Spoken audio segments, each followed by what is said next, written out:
I wrote a book called Would You Be Scared? It's a collection of 25 short stories that are all scary/horror related. Today we're going to go ahead and read story 20, which is called Peel. I sprawled on the leather sofa, legs tucked beneath me, one hand wrapped around a glass of red wine, the other hovering over my phone. The city outside hummed quietly, a low, distant buzz of traffic and muffled footsteps against the brick of my old apartment building. The streetlights flickered against the warm bricks, casting uneven amber shadows that moved like restless spirits along the walls. The wood floors creaked softly beneath my weight. My thrifted green rug was slightly crooked beneath my feet, its fringes fraying at the edges, a small testament to the years of carelessness and living. Candles burned low on the shelves, their scent a mix of melted wax and vanilla, mingling with the faint musk of wine and the lingering aroma of dinner I abandoned hours ago. My phone buzzed sharply against the coffee table. Girl, he just posted a picture of him and her for the first time. My stomach twisted. Curiosity and dread tangled together like snakes coiling in my chest. I tapped the message and swiped to his feed. Oh, his new girlfriend looked unreal. Not in a literal way, not like she was young or youthful, but perfect. Careless confidence radiated from her, the kind of beauty that seemed effortless. Effortless in a way that made her world shrink around me. Her hair fell in the sunlit waves. Her smile was measured but alive. Her posture entirely at ease, every photo angle flattered in her way that I could never achieve. I scrolled back and forth trying to memorize her face, trying to convince myself it's just another Instagram post, another highlighted reel of a life that was not mine. She's perfect, I whispered, my voice shaking. I threw my phone onto the sofa, glass rattling against the wood as it landed. I dialed again. Girl, I can't even with this. I said the second she answered, she's stunning. How does he get someone like this? Breathe, she said just calmly. It's just a girl. I know, I said, pacing a little, spilling a thin trail of wine on the rug. I feel like I need to get out of there. Maybe try dating again. Prove it to myself I am not the only one left behind. We laughed, talked about dating apps, bad first dates, imagine horror scenarios where someone literally eats their shoes on the first date. The conversation was light, the words comforting, but the ache behind them stayed. I hung up, glass in the hand, and slumped back into the sofa. Scrolling absent-mindedly, I came across a video. A girl, her features sharp, cheekbones high, skin smooth and glowing. Talking directly to the camera, she held a small black jar with gold lettering. Hey girlies, the girl said, voice light and warm. This is my favorite little hack. Fine lines, wrinkles, gone. Thin layer, leave it on for 60 seconds, peel off, baby smooth skin. So easy, just wash your face first, a small amount, and then you're good to go.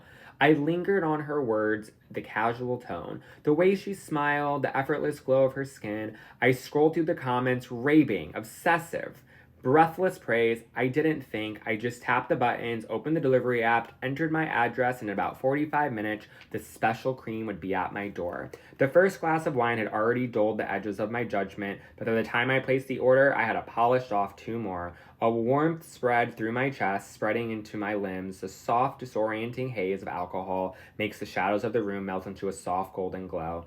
Candlelit flickered, stretching shadows across the worn wood floors and brick walls, transforming familiar furniture into something strange and fluid.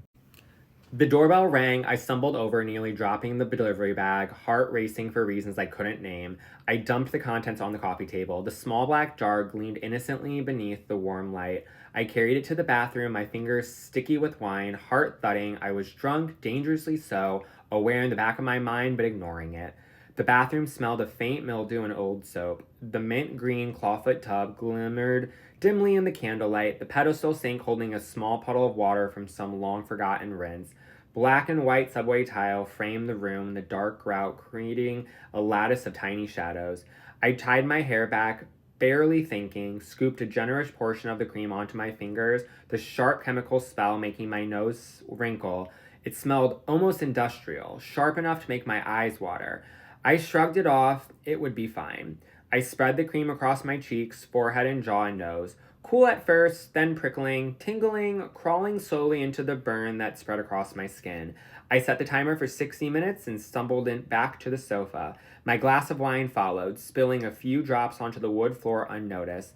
The record player hummed a low, comforting drone, candles flickered, shadows dancing across the room in a slow, hypnotic rhythm. Time stretched, the burn grew sharper. The whisper to myself, a chant meant to soothe the panic clawing at my chest. It's fine. Everyone loves it. It's normal. It's supposed to sting. 10 minutes passed, my skin prickled and tightened. I poured another glass of wine. The room spun slightly. My movements were sloppy, ungainly. I brushed a strand of hair from my face and winced. 20 minutes, the heat intensified. My breath hitched, my hands shaking. I leaned closer to the mirror, only catching a glimpse of my reflection in the candlelight. Redness bloomed beneath the cream, sharper now, almost bruised in patches. 30 minutes. The burn surged, spreading into white, hot, stabbing points. I tried to ignore it, drinking, fidgeting, shivering, my body's twisting on the sofa, everything turning molten with heat and alcohol. 45 minutes, my heart raced, skin tight, tingling, crawling with fire. I stumbled to the bathroom. The jar clutched loosely onto my hand. I glanced at it, barely registering the small print. Something about lab use, something about corrosive chemicals. I ignored it. I could not stop. The faucet ran, dim light washing over the subway tiles, splashing water over my face, hoping, praying for relief. The burn flared worse. The sting intensified, crawling into nerve endings I didn't know existed. Something slid from my cheek, warm, wet, glistening. I looked down, not cream, not residue, something foreign. Strange, bright, red, sticky. My chest seized. I rubbed frantically, hoping it was reaction to the water, a weird chemical effect, hallucination. Another piece, another. Small sheets, chunks sliding off my skin with every frantic movement.